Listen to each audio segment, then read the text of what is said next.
রাতে ঘুমানোর আগে এই দোয়াটি শুধুমাত্র 2বার পাঠ করুন। ফেরেশতা নিজে আপনার জন্য দোয়া করবে। সকাল হতেই আপনি সুসংবাদ পাবেন। মৃত্যু পর্যন্ত ধনী হতেই থাকবেন। মনের সকল আশা পূরণ হয়ে যাবে। চতুর্দিক থেকে ধন সম্পদ আসতেই থাকবে। প্রিয় দর্শক, কি এই আমল, যে আমলটি করলে আল্লাহ তাআলা আপনাকে মৃত্যু পর্যন্ত ধনী বানিয়ে রাখবেন এবং আপনার মনের সকল আশা পূরণ করে দিবেন। ধন সম্পদ বৃদ্ধি হতেই থাকবে। এতটুকু গুরুত্বপূর্ণ আমল আল্লাহ তাআলা এই কাজের মধ্যে রেখেছি।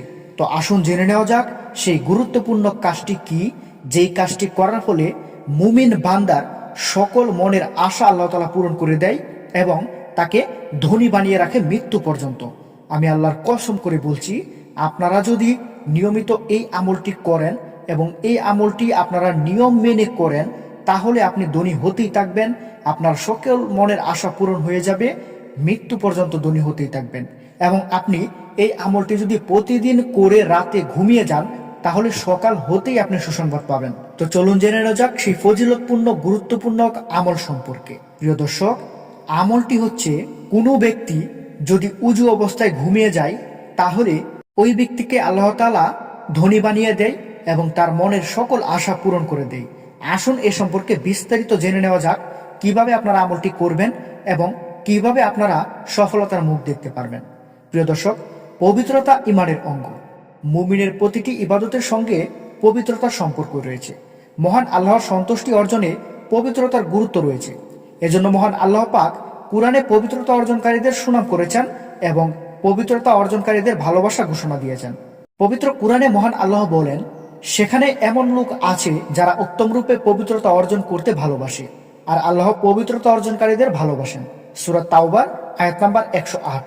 এজন্য পবিত্রতাকে কোনো কোনো ইবাদতে ফরজ করে দেওয়া হয়েছে, আবার কখনো সুন্নত করা হয়েছে।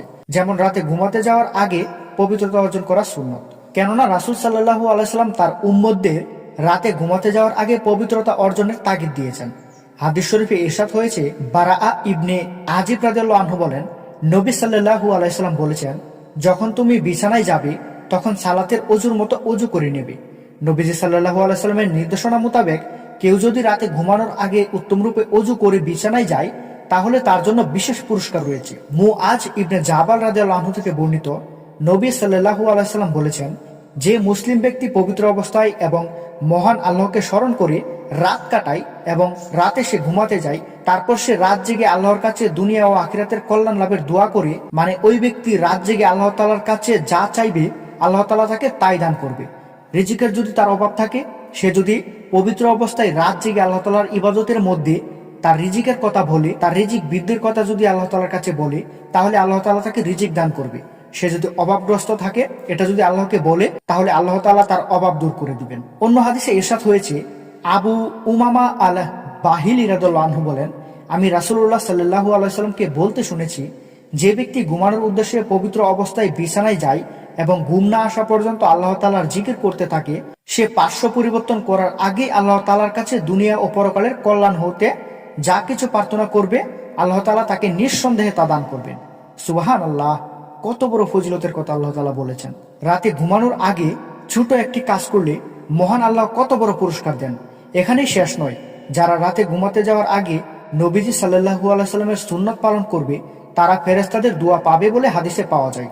ইবনে উমর রাদিয়াল্লাহু আনহু থেকে বর্ণিত, রাসূলুল্লাহ সাল্লাল্লাহু আলাইহি সাল্লাম বলেন, যে ব্যক্তি পবিত্রতা অবস্থায় রাত কাটায়, তার সঙ্গে সংশ্লিষ্ট প্রতিটি বস্তুতে একজন করে ফেরেশতা রাত কাটায়।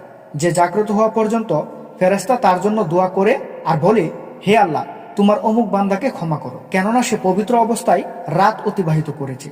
এগুলো তো রাতে ঘুমাতে যাওয়ার আগে অজু করার আধ্যাত্মিক বা পরকালীন উপকারিতা। পাশাপাশি এ সময় অজু করার কিছু দুনিয়াবি উপকারিতাও রয়েছে। তো প্রিয় দর্শক, দেখলেন তো, রাতে যদি আপনি পবিত্র অবস্থায় অজু করে ঘুমান, তাহলে আপনার জন্য আল্লাহ তাআলা কত বড় পুরস্কারের ব্যবস্থা করে রেখেছে। তো আমাদের সকলের উচিত সেই পুরস্কারটা লাভ করা। আমাদের কারোরই উচিত নয় এই পুরস্কার থেকে বঞ্চিত হওয়ার। তাই আল্লাহ তাআলা আমাদের সবাইকে এই আমলটি বেশি বেশি করার তৌফিক দান করুক এবং আল্লাহ তাআলা আমাদের সবাইকে কবুল করুক। প্রিয় দর্শক, আজকের ভিডিওটি এখানেই শেষ করতে হচ্ছে। আসসালামু আলাইকুম, আল্লাহ হাফেজ।